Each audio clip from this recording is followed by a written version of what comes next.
corporate manslaughter and gross negligence manslaughter are essentially the same thing. They're dealing with issues to do with a fatality. And the reason they are used more often now is because we have new legislation and we also have new sentencing guidelines in relation to both. Corporate manslaughter is increasingly used for the more serious end of incidents to do with the workplace. And I think it's really to make organisations more accountable. We had common law, which dealt with looking for one directing mind who has breached the law in some way that has caused or contributed to the death of a person who is owed a duty of care. But for some reason, those prosecutions weren't successful. So in 2008, we had new legislation, Corporate Manslaughter, Corporate Homicide Act, which seemed to deal with the actions of senior management as opposed to looking for one person. So I think, although it's not used as much as it probably was anticipated it was going to be used, we've had quite a few under 50 prosecutions since 2008, and it's used to make organisations more accountable by way of senior management failings as opposed to one. In terms of gross negligence manslaughter, again, it's looking for those senior individuals who have failed criminally by way of their health and safety management, and again, it's making those senior individuals accountable. The sentencing guidelines have been increased for both corporate manslaughter and gross negligence manslaughter because it was felt that the terms of imprisonment and the fines that were being imposed were not consistent, A, with other regulatory regimes, but also didn't reflect the seriousness of the offences being committed. What we've seen is, due to the introduction of new legislation, the maximum fines now being imposed for corporate manslaughter is 20 million, which is huge.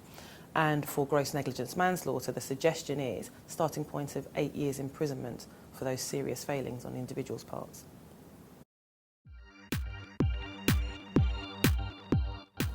We've had quite a few recent cases in relation to corporate manslaughter since the guidelines have come into play, one of which is the case of Modernisation Limited, which some people will know. It's a central London company who were responsible for moving sofas in a block of flats, and unfortunately, due to the way in which they had planned their activities, two unfortunate workers died as a result of a fall from a balcony while moving a sofa.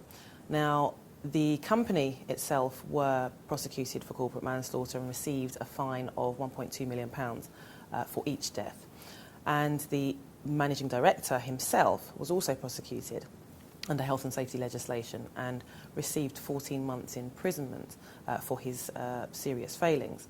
Now, had this been probably pre the guidelines, we may have been in a situation where the MD may have faced a suspended sentence or perhaps some alternative penalty to imprisonment. I think we are now seeing a real increase in the levels of imprisonment imposed on senior individuals.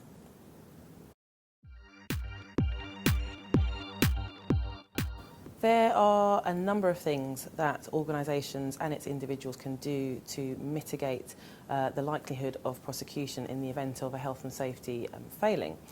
In a nutshell, having robust safety management systems in place, ensuring that you're reviewing your policies and practices frequently, making sure that you've looked at what was known as the Institute of Directors, but also now Health and Safety Executive handout, which is the leading health and safety at work checklist, which is very, very good to look at the way in which organisations should manage health and safety.